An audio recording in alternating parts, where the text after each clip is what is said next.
Welcome to the Brits Red Carpet. Thank you. Are you excited for the night? Yeah, really excited. I'm like, all of a sudden got like so much energy and I'm like shaking, yeah. It's the adrenaline from the carpet. I feel like once you step in, it's like, ooh. Yeah, and you have to look good like in every direction and that scares me so much. Have you had to like practice your poses for the red carpet? Yeah, I tried to earlier, but it just all goes.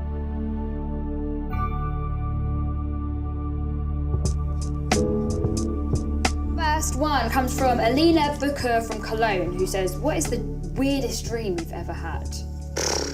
Oh. You have some weird dreams? I have very weird dreams.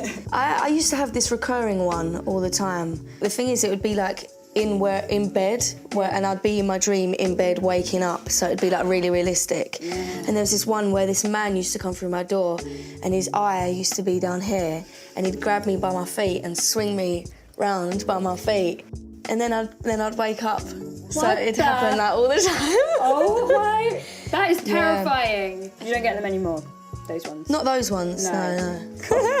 That's got me shook. What a freak. Nanny from New York, hi Nanny. They want to know, when did you first realise that you were famous? Did you have a moment when you were like, oh my God, I'm actually a big deal? I think it was honestly when people started like telling me things on Twitter like, oh, you've helped me through this. That's when I felt like I was doing something. Maybe not, I don't know what famous feels like, but I definitely know that I love that I'm impacting people's lives. So I guess like really recently, yeah. Next question comes from Lydia Ciccone from Surrey, England, who asks, you're such a big inspiration to me. Who inspired you growing up and who inspires you now? My sister inspired me a lot. She's a very strong woman and very confident, so I wanted to be like that.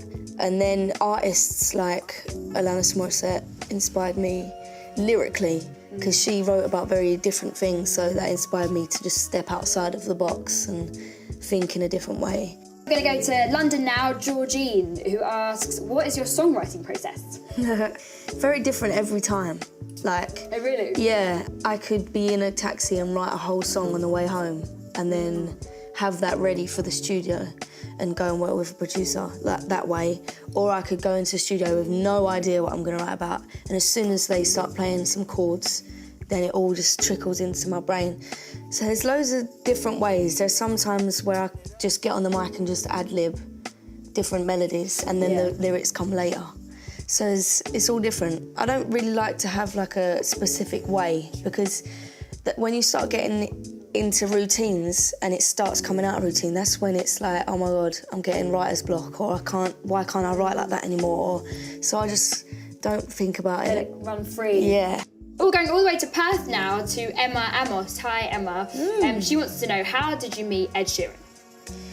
Our management have a studio underground, and I was just writing, and my manager at the time was like, come upstairs, I want you to meet someone. And I'm like, oh, all right, cool, come upstairs. And there's Elton John and Ed Sheeran in the same room. And I was like, hi. like, I try to be really cool. I try not to, like, get all like that. But Ed was showing Elton his new stuff, and Elton was just singing along with it, and I was just like, oh my days. That was the first time, and then we met each other properly again when I was writing in Paris and he was doing some promo out there in a show. From then it just bloomed and blossomed into a great friendship, even outside of music, you know. We're just great friends. And that must have been so much fun on the tour then, when you actually turned with your friend. Yeah, that's why it was extra special. That was like the biggest audiences I've ever experienced as a soloist. And now I can't wait for my solo tour.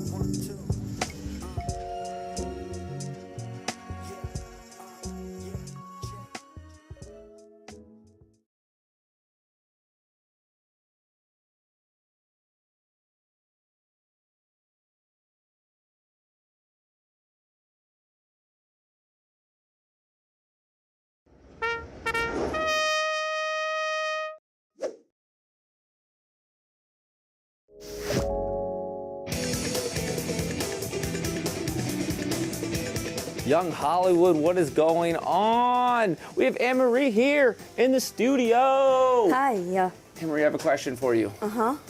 Can I be a friend? Yeah. I'm Anne-Marie's friend, everybody.